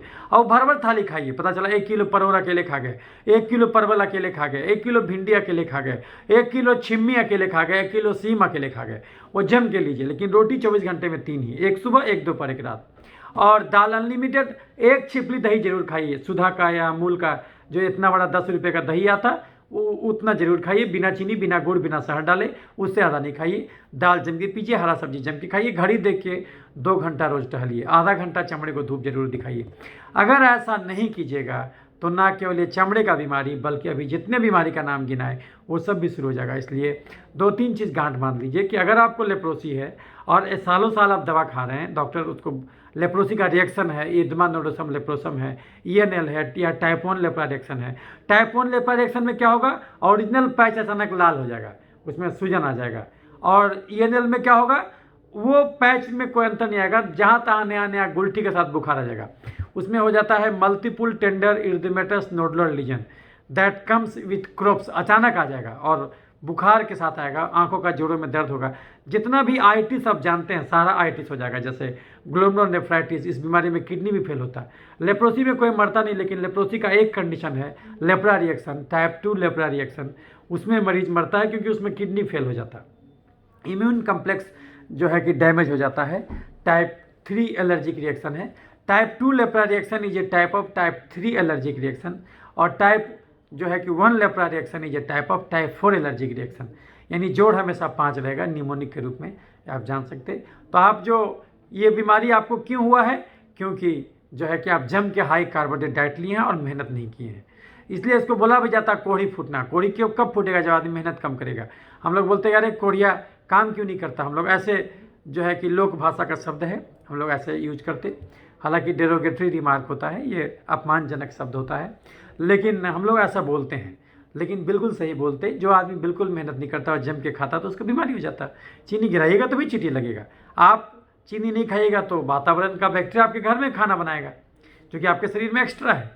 तो ये आपको समझना होगा कि आपको जो अगर लेप्रोसी है या लेप्रा रिएक्शन बहुत दिन से ENL का ठीक ही नहीं हो रहा है, तो वो क्यों ठीक नहीं हो रहा है? क्योंकि आपका डॉक्टर भोजन नहीं बदला। तो भोजन जब तक नहीं बदलिएगा बीमारी जड़ से नहीं जाएगा। भोजन बदल दीजिएगा तो बीमारी जड़ से जाएगा। तो पहला गलती आपका डॉक्टर कर रहा है, आपको रोज हॉर्लिक्स, कम्प्लान, बॉर्नवीटा पिला रहा है, तो आगे भी कार्बोहाइड्रेट है। दूध प्रोटीन का अच्छा स्रोत नहीं है, क्योंकि उसमें केवल 5% प्रोटीन है, 95% या तो उसमें चीनी है या तो फैट है। तो इसीलिए जो है कि आपको कौन सा चीनी है उसमें? लैक्टोज नामक चीनी, जो भगवान ने घोर दिया। तो इसीलिए दूध नहीं पीना, दूध को दही बना के 5 चम्मच रोज खाना, और ज़्यादा नहीं खाना। पनीर भी ज़्यादा नहीं खाना, पालक पनीर, मटर पनीर की सब्जी के रूप में सप्ताह में 1 दिन रोज खाना। यानी कि सबसे पहले तो आपका भोजन बदलना होगा, और दूसरी बात पूरा जांच कराइए, तब आपको और भी गड़बड़ी नजर आएगा। नहीं तो आपको हमेशा लगेगा कि हमको खाली कुष्ठ रोग ही है और कोई बीमारी नहीं है। पूरा जाँच कराइए। पूरा जाँच कैसे कराइएगा, क्या क्या कराइएगा? CBC यानी complete blood count, liver function test LFT, KFT यानी किडनी फंक्शन टेस्ट, और लिपिड प्रोफाइल, और उसके अलावा RBS रैंडम ब्लड शुगर या फिर blood sugar fasting PP, insulin fasting PP, HbA1c 3 महीना का एवरेज चीनी, ग्लाइकोसिलेटेड हीमोग्लोबिन, और उसके अलावा CRP, ASO, ANA, NT-DS, DNA, ये पूरा जांच होगा। और उसके अलावा आपका टॉर्च टेस्ट करा दीजिए, उसमें पूरा सब कुछ पता चल जाएगा आपको और कौन कौन इन्फेक्शन है। और उसके अलावा जो है कि उसमें आप जो है कि आप पूरा उसको ये जांच TSH करा दीजिए, NT-TPO करा दीजिए, एलर्जी का जांच करा दीजिए, IgE लेवल वो करा दीजिए। उसके अलावा RF फैक्टर करा दीजिए, उसका प्रोस्टेट स्पेसिफिक एंटीजन करा दीजिए, उसका LH/FSH रेशियो करा दीजिए LH/FSH रेशियो करा दीजिए। उसके अलावा सीरम टेस्टोस्टेरोन, प्रोलैक्टिन करा दीजिए, vitamin D, vitamin B12 level करा दीजिए, यूरिन रूटीन माइक्रोस्कोपी और स्पॉट यूरिन प्रोटीन क्रिएटिन करा दीजिए। जब इतना जांच कराइएगा तो दंग रह जाइएगा, कम से कम 4 से 5 मेजर गड़बड़ी निकलेगा। तब आपका माथा ठनकेगा कि अरे बाप रे बाप।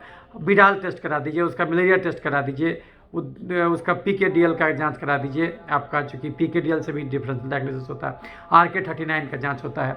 जब पूरा जांच कराइएगा तो दंग रह जाइएगा। कार्सिनोजेनिक एंटीजन करा दीजिए, अल्फा फीटोप्रोटीन करा दीजिए, दंग रह जाइएगा। कम से कम 4 से 5 मेजर गड़बड़ी निकलेगा। तब आपका ये बुद्धि फिरेगा कि नहीं भैया, हम ही जो गलत चीज़ खाए हैं तो इसके चलते शरीर का और भी अंग डैमेज हुआ है, और ये जो डॉक्टर दवा लिख रहा है ये खाली लेप्रोसी का नहीं, ये पूरे शरीर को ठीक करेगा। लेकिन ये तभी ठीक होगा जब आप भोजन बदलिएगा। आप बोलेगा नहीं हम 10 रोटी एक दिन में खावे करेंगे, हम एक दिन में 10 रोटी खाएंगे, हम चावल भी खाएंगे, साथ में हम मीठा फल भी खाएंगे, चाहे वो संतरा या फिर मीठा पपीता या फिर गाजर चुकंदर का जूस भी पिएंगे हम, और हम बोलिएगा कि हम सेव केला भी खाएंगे, तब ये बीमारी कभी नहीं जाएगा। बोलेगा हम आधा किलो दूध भी पिएंगे, तो ये बीमारी कभी नहीं जाएगा। तो फिर छोड़ ही दीजिए इलाज। तो फिर जब तक दवा चलेगा ठीक रहेगा, जैसे दवा छोड़ेगा फिर हो जाएगा। फिर तो वही बात हो गया कि दवा भी रहेगा, डॉक्टर भी रहेगा, बीमारी भी रहेगा, मरीज भी रहेगा, चारों खुशीपूर्वक जीवन यापन करेगा, कोई किसी से क्षतिग्रस्त नहीं होगा। लेकिन जब भोजन बदल दीजिएगा तो सब बीमारी जड़ से जाएगा। तो आप अगर आपका फिजिशियन आपको भोजन नहीं बदलवाया, समझ लीजिए कि आपको मूर्ख बना रहा है। धीरे धीरे करके उंगली टेढ़ा हो जाएगा, फिर नाक धंस जाएगा, फिर परमानेंट डैमेज हो जाएगा, फिर आपको कभी दोबारा आने वाला नहीं है जो उंगली कट के गिर जाएगा। तो इसीलिए जो है कि सबसे पहला चीज़ है कि भोजन बदलना है। दूसरा चीज़ कि आपको पहले तो पूरा डॉक्टर हम लोग पूरा जांच कराते, जो जांच में गड़बड़ी होगा उसके हिसाब से दवा चलेगा अलग से भी। तो ये तो कभी सोचिए ही नहीं कि हमको डायबिटीज अलग कारण से हुआ, थायराइड अलग कारण से हुआ, और हार्ट अटैक अलग कारण से हुआ, लेप्रोसी अलग कारण से हुआ। नहीं, सब एक ही कारण से हुआ, आपका गलत भोजन से हुआ। तो भोजन बदल दीजिएगा तो जो कुकर का चावल या जो आलू का सब्जी, ये मीठा फल, ये दूध मैदा, ये हाई कार्बोहाइड्रेट डाइट और हाई कैलोरी डाइट बड़ा महंगा सौदा साबित हुआ। मज़ा तो बहुत आया, ये सब खाना खाइएगा तो मज़ा तो बहुत आएगा, जीभ का इंद्रिय सुख भोगिएगा, लेकिन ये मज़ा सजा हो जाएगा। याद रखिए, बीमारी गरीबी और अमीरी से नहीं होता। तो बीमारी क्यों होता है? बीमारी होता जीभ के चटोरपन और शरीर के कर्म कोढ़ीपन से।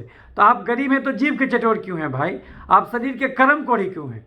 तो आपको ये कर्म कोढ़ी का पन छोड़ना होगा। घड़ी देख के 2 घंटा तो कम से कम बोले, अगर आप बहुत दिन से लेप्रोसी से पीड़ित हैं तो 3 से 4 घंटा टहलने लगिए। देखिएगा, जब नरेंद्र मोदी और नीतीश कुमार, ये दोनों आदमी जो है जिसके पास समय का भयंकर किल्लत है, ये दोनों आदमी घड़ी देख के 2 घंटा अपने शरीर को देता। जब उतना बिजी आदमी 2 घंटा निकाल लेता, या तो योगा करता, या तो एक्सरसाइज करता, या तो टहलता, तो आपके पास क्या दिक्कत है? आपको तो और चलना चाहिए। तो घड़ी देख के 2 से 3 घंटा रोज टहलिए, दाल अनलिमिटेड पीजिए, हरा सब्जी अनलिमिटेड खाइए, लेकिन रोटी 24 घंटे में 3 से ज़्यादा नहीं।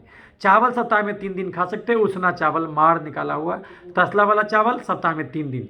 जिस दिन चावल खाइएगा उस दिन रोटी एक ही खाइएगा।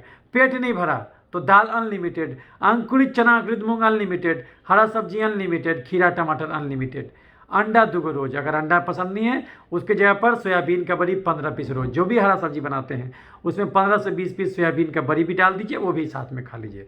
घड़ी देख के 2 घंटा रोज टहलिए। 2 घंटे में कम से कम आधा घंटा दौड़ना है और आधा घंटा धूप में टहलना है। बाकी 1.5 घंटा धीरे धीरे भी चल सकते हैं। दाल जम के पीजिए। अगर ऐसा नहीं कीजिएगा तो न केवल ये चमड़े का लेप्रोसी तंग करेगा, ये नस का बीमारी तंग करेगा, बल्कि आपको जो है कि जितना बीमारी का नाम गिना है वो सब भी शुरू हो जाएगा। वो तो अभी शुरू हो गया होगा, अगर जांच कराइएगा तो दंग रह जाइएगा। तो इसमें जांच पूरा कराना है। और अगर मन है तो स्लिट स्किन स्मीयर और फॉर AFB डॉक्टर कराता है। Slit skin smear for AFB, AFB का मतलब एसिड फास्ट बैसिलाई। ये एसिड फास्ट बैक्टीरिया है, माइक्रोबैक्टीरियम है ना। लेप्रोसी ज़्यादा एसिड फास्ट होता है, ये थोड़ा कम होता है। तो ये एसिड फास्ट जिल नेल्सन स्टेनिंग से, जनरल स्टेनिंग से इसको देखा जाता है। तो आप जो है कि ये देखिएगा कि इसमें जो है कि जांच कराइएगा तो अंदर का भी गड़बड़ी आपको ये दिखेगा, कम से कम 4 से 5। और पहले तो भोजन डॉक्टर बदलेगा, जो जो गड़बड़ी है उसके हिसाब से दवा भी हम लोग चलाते। और उसके अलावा इसमें किताब में क्या लिखा हुआ है, किताब में लिखा हुआ है कि इसमें पत्ते वाला दवा मिलता है, सरकारी पत्ते का, MDT बोलते हैं उसको, मल्टी ड्रग थेरापी। लेकिन MDT हम नहीं देते किसी मरीज को, क्योंकि MDT उतना कारगर नहीं होता। तो MDT में हम लोग जो है कि मरीज को बार बार हो जाता बीमारी और सालों साल झेलाता। और MDT में क्या होता है कि इसमें क्लोफाजिमिन नामक दवा दिया जाता है, इससे पूरा शरीर लाल हो जाता है, तो वो हम लोग कभी किसी को देते नहीं। उसमें डैप्सन सिंड्रोम भी होता है। डैप्सन जो है सल्फा ग्रुप का दवा है, तो बहुत लोगों को उसके चलते मेथेमोनिया होने लगता है, सल्फा सिंड्रोम हो जाता है, कभी कभी इथोडर्मा में मरीज चला जाता है। G6PD डिफिशेंसी वाले मरीज में दे दीजिएगा, ग्लूकोज 6 फास्फेट हाइड्रोजिनेज डिफिशेंसी वाले मरीज में दीजिएगा, देखिएगा कि पूरा ड्रग रिएक्शन इथोडर्मा में मरीज चला गया, उसका पेशाब रुक गया, उसको जॉन्डिस हो गया, इस प्रकार का चीज़ होने लगता है। इसीलिए वो हम लोग नहीं देते। लेकिन आपको खाली जानकारी होना चाहिए, लाल पत्ता होता है और हरा पत्ता होता है। हरा पत्ता 6 महीने का होता है, उसमें 2 ही दवा होता है, एक रिफाम्पिसिन का दवा आता है जिससे पेशाब लाल होता है, और रिफाम्पिसिन जो है कि इंजाइम इंड्यूसर है, इसलिए बाकी दवा का मेटाबॉलिज्म बढ़ा देगा। तो जब भी दवा खाइएगा तो अगर ओरल कंट्रासेप्टिव पिल्स पड़ी हैं तो उसका डोज बढ़ाना होगा।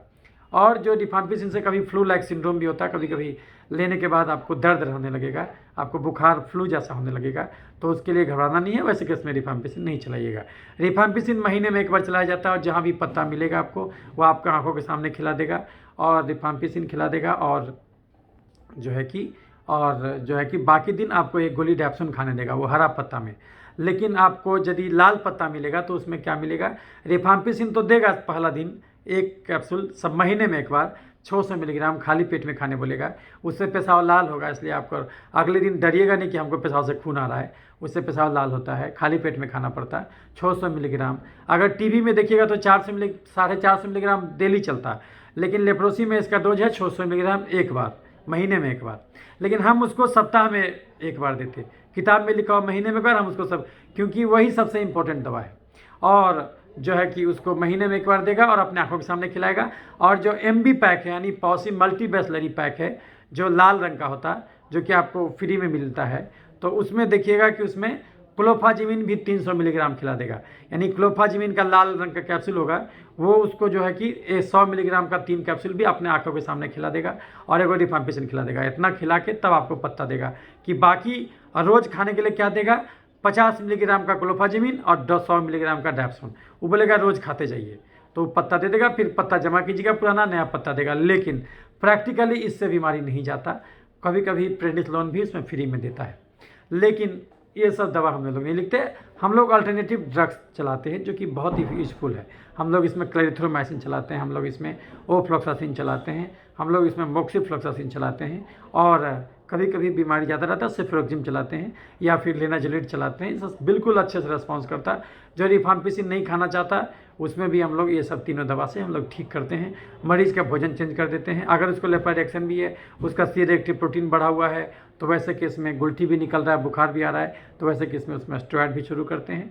और भी दूसरा शुरू में स्टेरॉइड चलाते हैं। स्टेरॉइड कभी भी हम लोग देते हैं तो ज़्यादा से ज़्यादा जो है 1 से 2 महीना चलाते हैं, और डेप्लाजाकोड जो है कि शुरू करते हैं, और 10 दिन पर टैपर करते जाते हैं।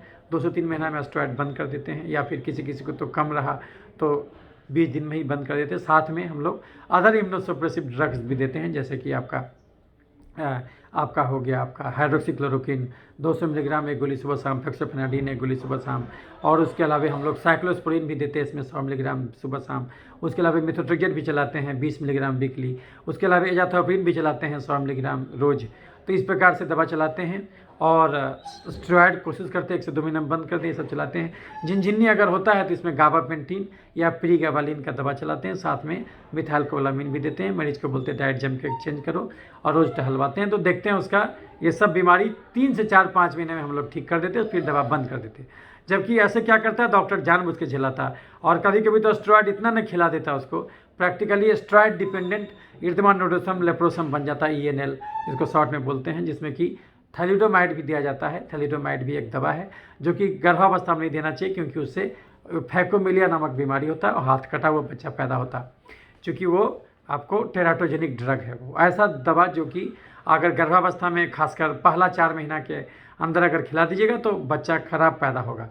तो वो हाथ कटा हुआ बच्चा पैदा होता, तो उसको थैलिडोमाइड से ही होता है। लेकिन थैलिडोमाइड बहुत इफेक्टिव है, इसमें हम लोग देते हैं 100 मिलीग्राम का कैप्सूल को, एक कैप्सूल 3 बार करके 10 दिन, फिर 2 बार करके 10 दिन, फिर 1 बार करके 10 दिन, ऐसे करके चलाते हैं। और धीरे धीरे करके शुरू में तो स्टेरॉइड भी चलाते हैं, एंटीबायोटिक भी वो सब जो बताया, क्लेथ्रोमाइसिन, ऑफ्लॉक्सासिन, मॉक्सिफ्लोक्सासिन और लिनेजुलिड, ये सब भी चलाते हैं। और साथ में जो है कि धीरे धीरे करके स्टेरॉइड बंद कर देते हैं और बाकी इम्यूनोसप्रेसिव चलाते रहते हैं, धीरे धीरे वो भी ठीक कर देते हैं। इसी बीच में मरीज को बोलते हैं दाल जम के पियो, घड़ी देख के 2 घंटा रोज चलो, देखिएगा कि सारा बीमारी 3 से 4 महीने में, कितनों साल पुराना सुन भरी हो, कितनों साल पुराना, उसको कभी कभी देखिएगा इसमें पैर में घाव हो जाता है, चूँकि सुन हो जाता है, पता चलता नहीं, तो वो घाव भरता नहीं, तो उसमें हम लोग कैल्शियम डोबोसलेट का कैप्सूल भी देते और मरीज को उसमें सुकराल फेट का ऑइंटमेंट लगाने के लिए बोलते, और चोट और आग से बचने बोलते। उसको बोलते कहीं भी ध्यान दे के चलना है कि कहीं चोट तो नहीं है, आग तो नहीं है, ये सबसे बचने बोलते। और सोने के टाइम में मच्छरदानी ला के सोना, ताकि कोई चूहा के न काट ले, ये सब हम लोग बोलते।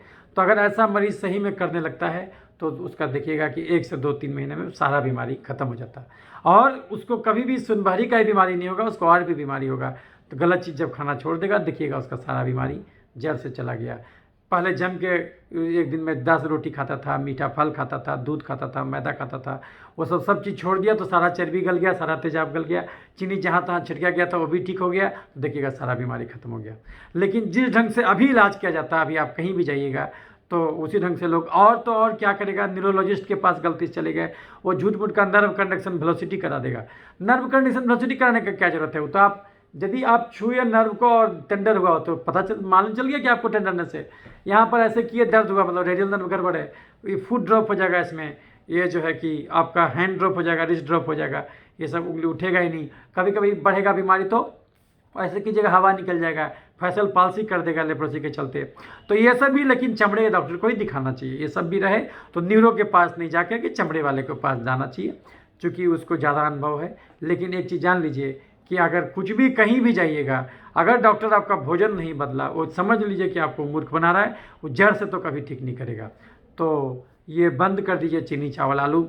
क्यों नहीं जा रहा पूरे संसार में? क्योंकि हम लोग हाई कार्बोहाइड्रेट डाइट जम के खा रहे हैं, सब चीज़ के लिए मशीन खोज ली, अब इंसान शारीरिक एक्टिविटी छोड़ दिया, कैलोरी खर्च करना भारी मुसीबत है। इसीलिए चूँकि भोजन नहीं बदलते हैं, इसलिए जो है कि ये बीमारी कभी नहीं जाएगा। गीता में कहा गया कि अगर आपको अपने दुख का कारण दूसरों में नजर आता है, इसका मतलब आपके दुख का निवारण संभव ही नहीं है। तो आपको यदि सही में अपने आप को ठीक करना है, अपने दुख को ख़त्म करना है, तो मान लीजिए कि आप अपने दुख का जिम्मेदार खुद हैं। तो पहले तो ये समझिए, प्राइमा फेसी इस बात को एक्सेप्ट कीजिए कि हम जो जम के चीनी चावल आलू मीठा फल दूध मैदा खाए थे, और ये सब बिल्कुल छोड़ दीजिए, और दाल रोटी हरी सब्जी सलाद पनीर राजमा सोयाबीन खाने लगिए। अंडा 2 रोज़ खाइए, घड़ी देख के 2 घंटा रोज टहलिए। नॉन वेज में या तो मछली या तो चिकन, सप्ताह में मात्र 1 दिन, और दाल जम के पीजिए, अंडा रोज़ 2, हरा सब्जी जम के, लेकिन रोटी 24 घंटे में 3 से ज़्यादा नहीं। अगर ऐसा कर दिए, देखिएगा सारा बीमारी जड़ से जाएगा, सारा बीमारी जड़ से जाएगा। तो यही चीज़ हम आपको बताना चाहते थे। इसमें न्यूराइटिस भी होता है, बोरोलैंड टेबलेट में भयंकर न्यूराइटिस होगा, उंगली टेढ़ा हो जाएगा, नाक धंस जाएगा, और इसमें इरमा नोडोसम लेप्रोसम भी होगा। ENL के चलते आँख भी कभी कभी आपको आयराइटिस हो जाएगा, इसमें आँख भी खराब होता है, ग्लूकोमा भी हो जाता है। तो ये सब भी जब हम लोग दवा चलाते हैं, ये सब सारा चीज़ ठीक हो जाता है, सारा चीज़ ठीक हो जाता है। लेकिन अगर भोजन, और 2 से 3-4 महीने में हम लोग लेप्रोसी ठीक कर देते, जबकि किताब में अभी भी लिखा हुआ है 6 महीना साल भर दवा चलता है। तो अगर हम लोग मरीज का होलिस्टिकली अप्रोच में दवा चलाते तो बिल्कुल ठीक हो जाता है। और कभी भी ये सोच के दवा मत खाइए कि हम खाली चमड़े के लिए दवा खा रहे हैं, नहीं, आप पूरे शरीर के लिए दवा खा रहे हैं। दुनिया में अलग से कुछ रोग नहीं होता, ये सब मिला जुला रूप है, तभी ये जाता। तो कहने का मतलब हुआ कि हमको अगर चीनी नहीं खाएंगे तो हम कितनों लेप्रोसी को छुएंगे, कभी कुछ नहीं होगा। लेकिन चीनी खाएंगे तो नहीं भी छुएंगे फिर भी हो जाएगा। तो चूँकि नोजोकेमिकल ड्रॉपलेट से फैलता है ये। तो एक चीज़ हमेशा याद रखिए कि आपको अपने गलत भोजन से आपको बीमारी हुआ है, नहीं टहलने से बीमारी हुआ, तो इस आदत को छोड़ दीजिए, रोज़ टहलने लगिए। तो उससे खाली लेप्रोसी से नहीं बचिएगा, भविष्य में होने वाले हार्ट अटैक, लकवा और कैंसर, बीपी, चीनी, थायराइड से भी जड़ से बच जाइएगा। अगर हम चीनी नहीं खाएंगे तो 1 किलो भी कोरोना खाएंगे कुछ नहीं होगा, और चीनी खाएंगे तो कितनों मास्क लगाएंगे फिर भी हो जाएगा। अमिताभ बच्चन को कैसे हुआ? आपको कौन बोलता है कि डिस्टेंसिंग करो, हाथ धो? अमिताभ बच्चन। लेकिन पूरा का पूरा फैमिली को ही पकड़ लिया, जबकि वो रोज़ सोने के टाइम में भी मास्क लगाता। इसका मतलब ये सब नौटंकी करने से नहीं जाएगा, अपने गलत आदतों को संवारना होगा। यदि आपका खर्चा 2000 कैलोरी है तो भैया आप 4000 कैलोरी कैसे खा रहे हैं भाई? आप मूर्छित बेहोश होकर भोजन क्यों करते? अगर कोई आदमी 10 रोटी खाए, 4 गो आलू खाए, मीठा फल खाए, रोज चावल भी खाए और 3 बार चीनी डाल के चाय पिए, मीठा फल भी खाए, तो ये सब का कैलोरी जोड़ के देखिएगा तो आपको निकल जाएगा कम से कम 4000 कैलोरी, 3 से 4000 कैलोरी। और एक दिन खाइएगा ज़्यादा कुछ दिक्कत नहीं होगा, रोज़ के रोज़ ऐसे खाइएगा तो 50 किलोमीटर आप थोड़े चलते हैं। यहाँ तो अगर कोई महिला घर का भी काम करे, 1 घंटा टहले भी, तो भी उसका खर्चा केवल 2000 कैलोरी है। जबकि सोचिए कि कितना आदमी खाता, जम के खाता, तो बीमारी तो होगा ही। कुछ लोग पागलों की तरह प्रोटीन, हाई प्रोटीन डाइट जम के लेते हैं, उसको कीटो डाइट बोलते, तो वो भी पागलपन उचित नहीं है। प्रोटीन ज़्यादा लेना है दाल के रूप में, लेकिन जो है कि ओवरऑल कैलोरी भी 2000 से क्रॉस नहीं होना चाहिए। ये नहीं कि हम प्रोटीने खा रहे हैं, पता चला 3000 कैलोरी प्रोटीन में खा रहे हैं, तो उससे भी बीमारी हो जाएगा। क्योंकि आपका शरीर, आप भले प्रोटीन खाइएगा, लीवर आपको चीनी बना देगा, कार्बोहाइड्रेट ग्लूकोनियोजेनेसिस के द्वारा। तो इसीलिए दाल जम के पीजिए, हरा सब्जी जम के खाइए, अंकुरित चना अंकुरित मूंग खाइए, सोयाबीन का बड़ी खाइए, घड़ी देख के 2 घंटा रोज टहलिए, तो इससे खाली लेप्रोसी नहीं, आप सारे बीमारी से मुक्ति मिलेगा। तो आपका इर्दमा नोडोसम लेप्रोसम भी जड़ से ठीक हो जाएगा, सुनापन भी ठीक हो जाएगा, नाक धंसेगा वो भी धीरे धीरे करके ठीक हो जाएगा, और जो है कि फर्दर दूसरा नर्व डैमेज नहीं होगा। नहीं तो एक बार नस जो खराब हो गया और दोबारा भी तो नस डैमेज हो सकता है, दूसरे हाथ का भी तो डैमेज हो सकता है। इसीलिए जो है कि जब तक भोजन नहीं बदलिएगा तो जो है कि बीमारी जड़ से नहीं जाएगा, भोजन बदल दीजिएगा तो हर बीमारी जड़ से जाएगा। तो आज विश्व लेप्रोसी दिवस जो कल था, तो विश्व लेप्रोसी दिवस में आइए हम संकल्प लेते हैं कि समाज में सबको प्रेरित करेंगे, घड़ी देख के 2 घंटा रोज टहलें, अंकुरित चना अंकुरित मूंग खाएं। आप अपने बच्चे को संस्कार देते, बेटा रोज नहाना, बेटा रोज मुँह धोना। काश हम ये संस्कार दें, बेटा रोज 2 घंटा टहलना, तो उसका देखिएगा कभी बीमारी होगा ही नहीं। डॉक्टर का जरूरत धरती पर 4 ही चीज़ में बचेगा: जब एक्सीडेंट हो जाए, जब जन्मजात गड़बड़ी हो, जब घर में किसका डिलीवरी कराना हो, जब उम्र के हिसाब से चश्मा बदलवाना हो। नहीं तो धरती पर शरीर को ठोक बजा के भेजा गया है, 100 साल तक डॉक्टर की जरूरत नहीं पड़ना चाहिए। 4-5 ही कारण से बीमारी होता है जो हम खोजे हैं 1 लाख मरीज के अनुभव से। पहला, ज़्यादा कैलोरी और ज़्यादा कार्बोहाइड्रेट के भोजन से बीमारी होता है, कम प्रोटीन खाने से बीमारी होता है, नहीं टहलने से बीमारी होता है। 2 घंटा रोज टहलिए, आधा घंटा भी चमड़े को धूप नहीं दिखाने से बीमारी होता है, घड़ी देख के आधा घंटा धूप दिखाइए, और 6 घंटा भी नहीं सोने से बीमारी होता है। यही 5 कारण है दुनिया में कोई भी बीमारी होने को। अगर हमसे बीपी, चीनी, गठिया, दमा, मिर्गी, पथरी ठीक नहीं होगा तो हमसे ये लेप्रोसी भी ठीक नहीं होगा। कारण तो एक ही है। याद रखिए, बीमारियां भले अनंत हो, स्वास्थ्य एक ही है। तो अगर हम स्वास्थ्य रूपी केंद्र बिंदु का रोशनी दिखा दें तो स्वास्थ्य से भटक के आप किसी भी बीमारी की दिशा में गए होंगे, पुनः स्वास्थ्य तक लौट आ जाइएगा। जिन राहों पे चल के स्वास्थ्य से बीमारी तक पहुंचे, उसका उल्टा काम कीजिए। अभी तक जम के आलू खाते थे, जम के मीठा फल खाते थे, एक दिन में 10 रोटी खाते थे, रोज चावल खाते थे, खिचड़ी खाते थे शनिचर के दिन। अभी सब सारा चीज़ बंद कर दीजिए, दाल जम के पीने लगिए, हरा सब्जी जम के खाने लगिए, 2 घंटा के 4 घंटा टहलने लगिए, देखिएगा सारा बीमारी खत्म।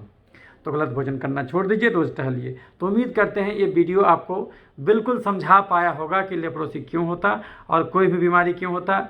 जब तक भोजन नहीं बदलिएगा कोई बीमारी जड़ से नहीं जाएगा। तो इसीलिए, लेकिन डॉक्टर क्या करेगा? हम लोग दिल्ली में थे लेडी हार्डिंग में, तो वहाँ क्या करते थे?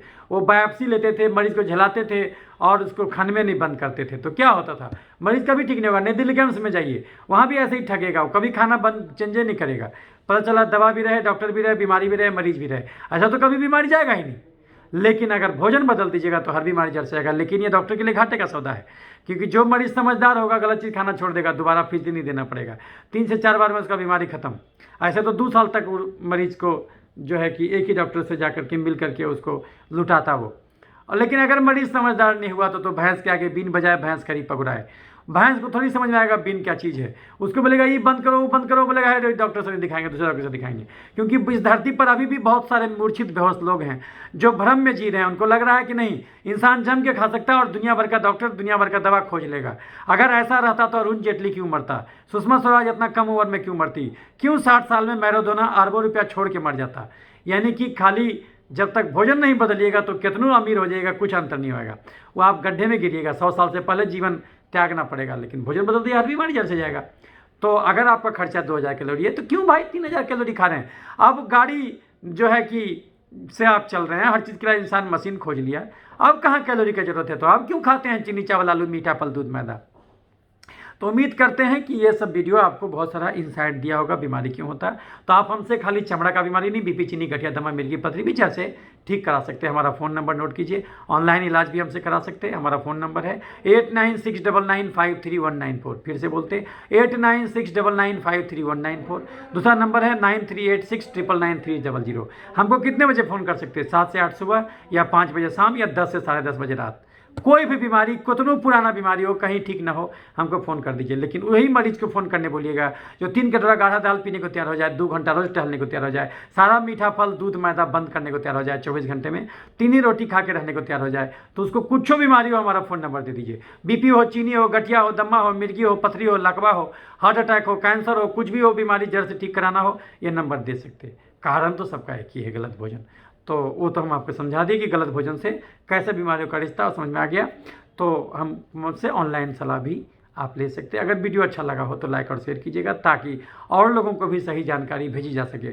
कभी भी वीडियो इसलिए मत शेयर कीजिए कि हमारा नाम होगा, हमारे पास पूरा मरीज है, हमको इससे ज़्यादा मरीज का ज़रूरत नहीं है, इसीलिए हमको कोई नाम कमाना नहीं है। हमारा वीडियो कोई मत देखे, एक आदमी भी देखे, कोई दिक्कत नहीं हमको उससे। हमारा काम है लोगों को बता देना, बाकी लोग को उसको कैसा लगे उससे। लोग हमको बोलते हैं कि सर वीडियो शॉर्ट रखिएगा तो ज़्यादा लोग देखेगा, लेकिन हमको उससे कोई मतलब नहीं। वीडियो हम बताएंगे तो पूरा जानकारी देंगे, नहीं तो अधूरा जानकारी और ख़राब चीज़। देखिए 1 घंटा 10 मिनट का वीडियो बन गया तो वीडियो बनेगा लंबा, जब पूरा चीज़ समझाएगा तो समय तो लग जाएगा। तो इसलिए अगर आपको आज ये समझ में आया होगा कि आपको क्यों नहीं पुराना डॉक्टर लेप्रोसी ठीक कर पाया होगा, तो जिसको भी आप जानते हैं कि लेप्रा रिएक्शन है, इदमानुरसम लेप्रोसम है, ये नेल का मरीज है, जिसको भी लेप्रोसी के चलते आँख खराब हुआ, जिसको भी लेप्रोसी के चलते पैर का घाव नहीं ठीक हो रहा है, उसको कोई भी बीमारी है, ये वीडियो आप भेज सकते ताकि वो लाभान्वित हो सके। अच्छा लगे लाइक और शेयर कीजिएगा। और बड़े प्यार से आपने हमारी बातों को सुना, तो इसलिए आपके अंदर मौजूद परमात्मा को मेरा प्रणाम। हर इंसान के अंदर एक परमात्मा बैठा है, वो जो सजीव, जो चेतन है, उस परमात्मा को प्रणाम। और आगे भी आपसे हम अलग अलग वीडियोज़ के माध्यम से बातें करते रहेंगे। स्वस्थ रहिए, सुखी रहिए, और लेप्रोसी को धरती से तभी ख़त्म होगा जब हम अपना भोग विलास बंद करेंगे। तो इन्हीं सब बातों के साथ मैं आपसे विदा लेता हूँ। उम्मीद करता हूँ फिर एक नए वीडियो के साथ, नए बीमारी के साथ आपसे फिर मिलूँगा। तब तक के लिए स्वस्थ रहें, सुखी रहें। धन्यवाद।